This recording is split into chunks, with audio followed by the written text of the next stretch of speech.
67세 남자가 위층 여자 때문에 인생이 완전히 흔들렸습니다. 아내 몰래 만나고 문자 주고받고 가슴이 다시 뛰기 시작했습니다. 그런데 어느 날 아내가 갑자기 쓰러졌습니다. 이 남자, 과연 어떤 선택을 했을까요? 지금부터 실화를 들려드립니다. 여러분, 조용한 황혼이 갑자기 흔들려 버리는 순간이 있습니다. 오늘 들려드릴 이야기는 평생 성실하게 살아온 한 남자의 심장이 다시 뛰기 시작한 날에 관한 이야기입니다.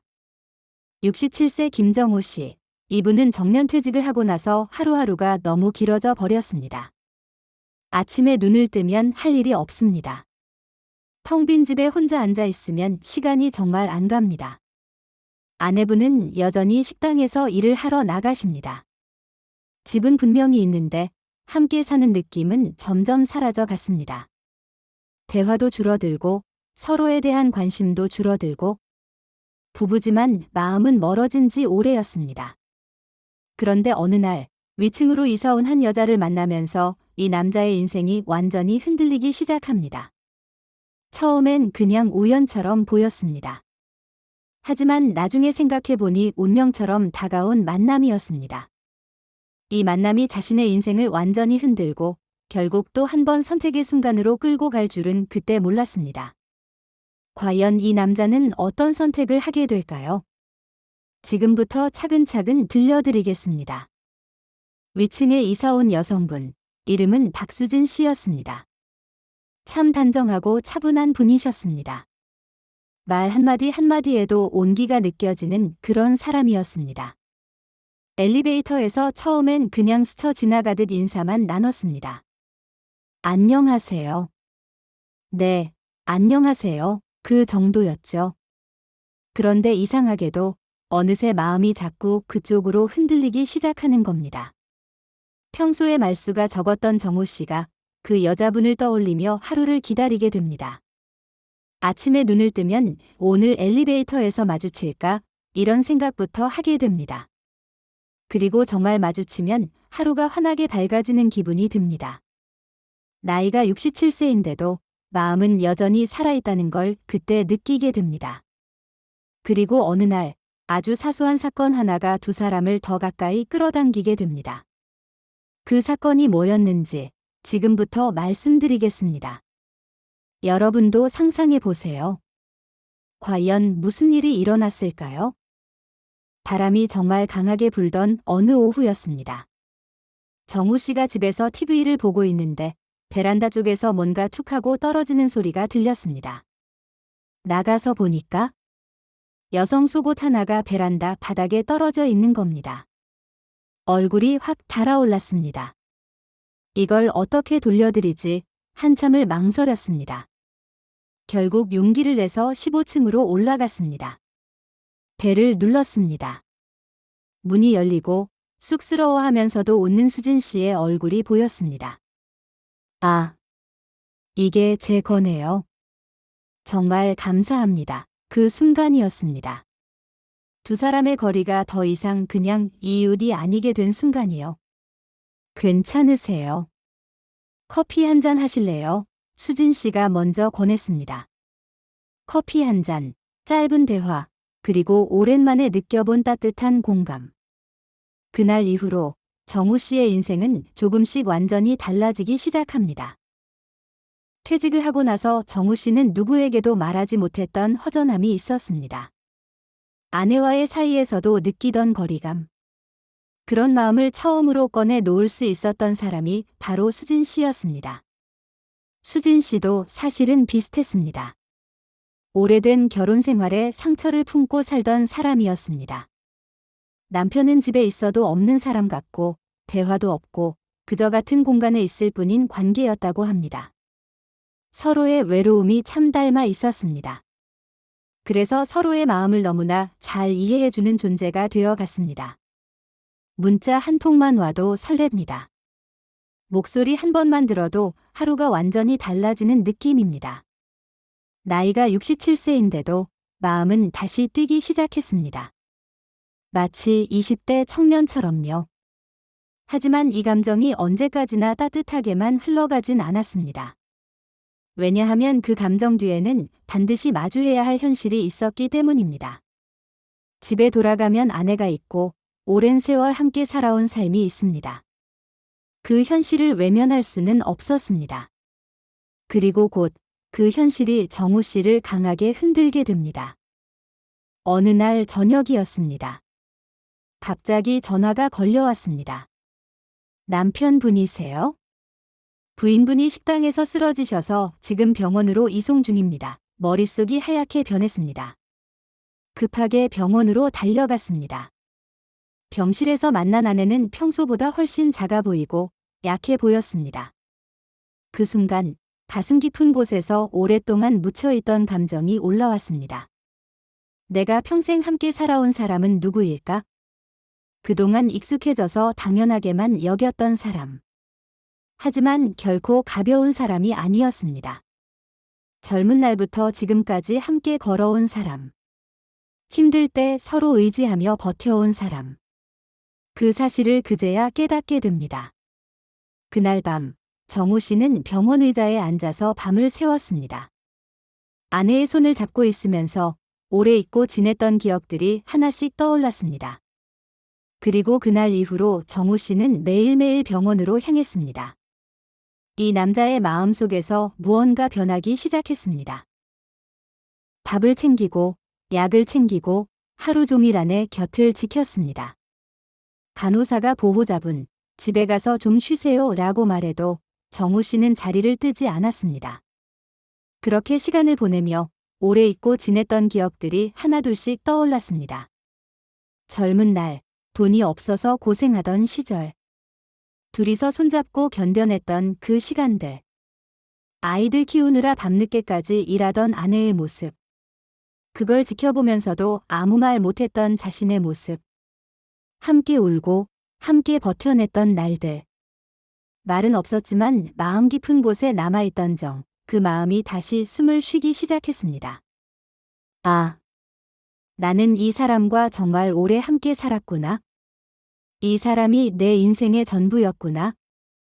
그런데 동시에 또 다른 한 사람에 대한 감정도 여전히 정리되지 않은 채 흔들리고 있었습니다. 수진 씨에 대한 마음. 그것도 진짜였습니다. 거짓이 아니었습니다.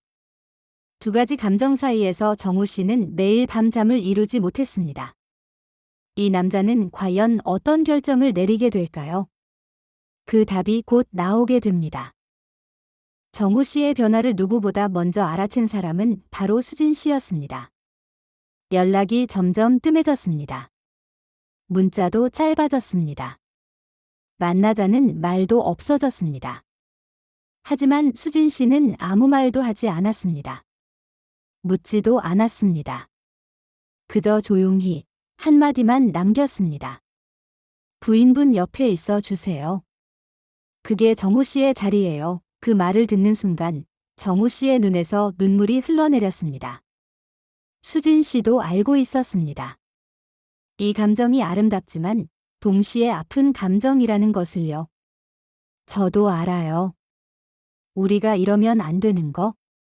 하지만 정우 씨를 만나서 행복했어요. 진심으로요. 두 사람은 그날 커피숍에서 마지막 대화를 나눴습니다. 말은 많지 않았습니다. 그저 서로를 바라보며 오랫동안 침묵했습니다. 그리고 헤어질 때 수진 씨가 마지막으로 한마디 더 했습니다. 행복하세요. 그리고 부인분께 잘해주세요. 약속해주세요. 정우 씨는 고개를 끄덕였습니다. 그게 할 수 있는 전부였습니다. 며칠 후 수진 씨가 말했습니다. 저 이사 가려고 해요. 그 순간 마음이 무너지는 것 같았습니다. 하지만 이상하게도 후련함이 함께 밀려왔습니다. 이사 가는 날 정우 씨는 짐을 옮기는 걸 도와줬습니다. 말없이 짐을 들고 말없이 트럭까지 옮겼습니다. 마지막 짐을 싣고 수진 씨가 정우 씨에게 손을 내밀었습니다. 정말 고마웠어요. 저를 다시 웃게 해줘서요. 저도 고마웠습니다. 제 마음이 아직 살아있다는 걸 느끼게 해줘서요. 두 사람은 악수를 나눴습니다. 그게 마지막 인사였습니다. 트럭이 출발하고 수진 씨가 손을 흔들었습니다. 정우 씨도 손을 흔들며 그 모습을 지켜봤습니다. 트럭이 시야에서 완전히 사라질 때까지요. 그리고 혼자 남은 정우 씨는 그 자리에 한참 동안 서 있었습니다. 가슴이 아팠지만 동시에 마음 한편이 정리되는 느낌이었습니다. 시간이 흘러서 아내는 점점 회복되기 시작했습니다. 그리고 놀라울 정도로 둘의 관계가 달라지기 시작했습니다. 대화가 늘어났습니다. 오늘 뭐 먹고 싶어? 오늘 날씨 좋네. 산책 좀 할까? 이런 작은 대화들이 집안의 온기를 다시 살려냈습니다. 웃음도 돌아왔습니다. 서로에게 미안했습니다. 그래서 더 고마웠습니다. 당신, 미안해요. 그동안 내가 너무 당신한테 무심했던 것 같아. 아니야. 나도 미안해. 내가 먼저 당신을 외롭게 만들었어. 함께 걷고, 함께 밥을 먹고, 함께 하루를 살아가는 일이 다시 소중해졌습니다. 그렇게 두 사람의 두 번째 부부 생활이 시작되었습니다. 이번엔 서로를 더 소중히 여기면서 더 따뜻하게 살아가기로 다짐했습니다. 이제 정우 씨는 더 이상 외롭지 않았습니다. 아침에 눈을 뜨면 옆에서 자고 있는 아내의 얼굴이 보입니다. 그게 참 고맙습니다. 함께 아침을 먹고, 함께 산책을 나가고, 함께 저녁을 먹습니다. 아내의 손을 잡고 걸을 때마다 마음 한 곳이 채워지는 걸 느낍니다. 아, 내가 찾던 게 바로 이거였구나. 여기 있었구나. 과거의 실수와 흔들림이 있었습니다. 하지만 그 덕분에 더 단단해진 사랑이 있었습니다. 그리고 문득문득 떠오르는 생각이 하나 있습니다. 나는 결국 돌아올 곳으로 돌아왔구나. 그 사실이 다행이었습니다. 정말 감사한 일이었습니다. 만약 그때 다른 선택을 했다면 지금 이 평화는 없었을 겁니다. 여러분, 때로는 돌아가는 것도 용기입니다. 여러분, 오랜 세월을 버텨온 부부가 있습니다. 때로는 서로 멀어지기도 하고, 때로는 마음이 흔들리기도 합니다. 젊은 시절처럼 뜨겁지 않을 수도 있습니다. 가슴이 두근거리지 않을 수도 있습니다. 하지만 결국 서로를 다시 붙잡아주는 것은 바로 함께 살아온 시간입니다. 그 시간은 거짓말을 하지 않습니다. 그 시간은 배신하지 않습니다. 함께 웃고, 함께 울고, 함께 힘든 시간을 견뎌낸 그 세월들. 그게 바로 부부를 이어주는 가장 강한 끈입니다. 사랑은 뜨겁기만 한 것이 아닙니다. 사랑은 설레기만 한 것도 아닙니다. 진짜 사랑은 끝까지 남아주는 마음입니다. 끝까지 함께하는 마음입니다. 그 마음이 바로 정우 씨가 마지막에 붙잡은 진짜 행복이었습니다. 새로운 감정에 흔들렸지만 결국 돌아온 곳은 오래된 사랑이었습니다. 그리고 그 선택이 가장 현명한 선택이었습니다. 여러분도 지금 곁에 있는 사람을 다시 한번 돌아보세요. 여러분, 우리는 가끔 다른 곳에서 답을 찾으려고 합니다. 지금 내 곁이 아닌 다른 어딘가에 더 나은 게 있을 거라고 생각합니다. 하지만 진짜 소중한 건 이미 우리 곁에 있는 경우가 많습니다. 지금 함께 있는 사람, 지금 내 옆을 지켜준 사람. 그 사람이야말로 우리가 지켜야 할 가장 큰 인연 아닐까요? 67세 정우 씨는 한 번 흔들렸습니다. 하지만 결국 돌아왔습니다. 그리고 그 선택이 그를 더 행복하게 만들었습니다. 여러분의 삶에도 따뜻한 결말이 함께하길 바랍니다. 지금 곁에 있는 사람을 소중히 여기세요. 그게 진짜 행복입니다. 오늘 이야기가 여러분에게 작은 깨달음이 되었으면 좋겠습니다. 그리고 다음 이야기도 꼭 놓치지 마세요. 더 깊고 더 뜨거운 인생 이야기를 이어가겠습니다.